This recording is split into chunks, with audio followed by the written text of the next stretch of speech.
Hi everyone, welcome to BIM Guru. In this particular video, we'll discuss how we can create a calculated parameter in Revit and what are their uses as well. So as of now, I just created some of the ducts right here. So let's create the schedule and let's see how we can create calculated parameter. So to create schedule of ducts, I'll go in project browser and schedules, right click on that one, click on new schedule and quantities, and right here, I'll select ducts, click on OK. Now right here, I'll select some of the duct parameters. So first parameter, I'll select system type. Let's go for height, width, and length as well. Okay. Now I'll click on OK. So my duct schedule is ready right here.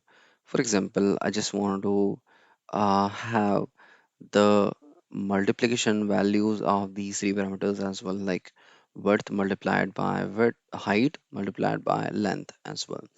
How I can do that thing, because I do not have that parameter as well. I'm not talking about the volume right now, but I just wanted to multiply these three. It is not about these three only.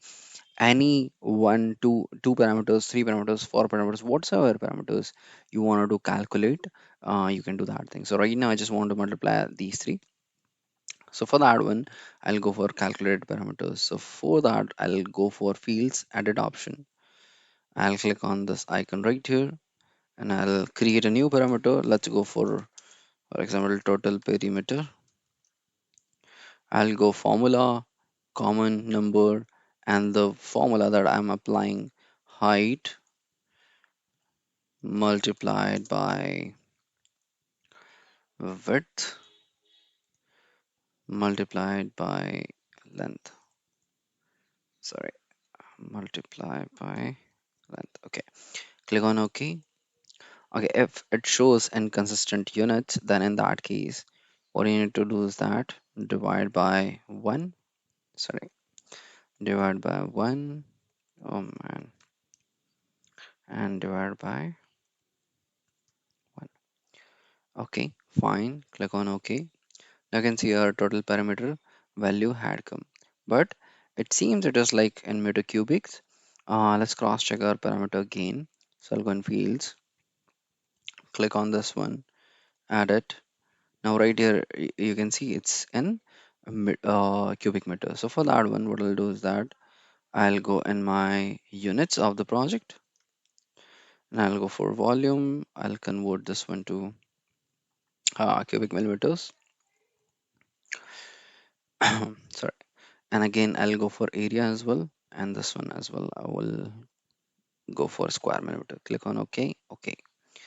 Now if I'll go in this one, right here again, it is not converted. So for that one, again, I'll cross check in my fields, parameter, add it.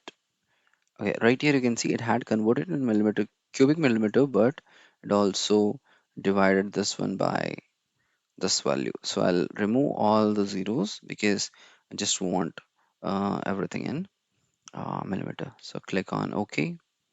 OK. Now you can see it had multiplied each and everything right here. Now I have a lot of decimals right here. So to remove all the decimals, what I'll do is that I'll go for my units right here. If I'll click on this one, click on format units and check this one, and we'll click on fixed. Now from right here, I can choose how many decimals I want. 0, 1. So for example, in this case, I just wanted to go for one decimal. Click on OK, and I can see it is perfectly aligned what I wanted.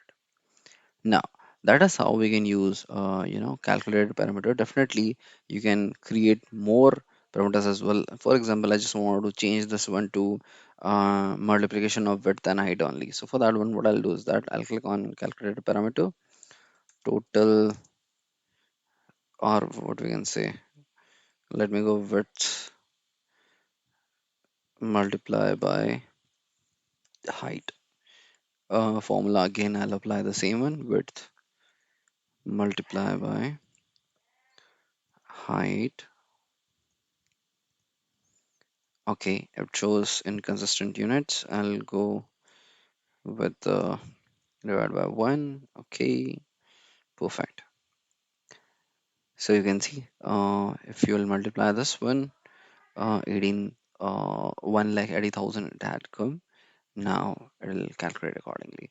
So I hope you understand the point, how we can use calculated parameters and those kind of stuffs. Thanks for all guys watching this video. Let's meet in my next video.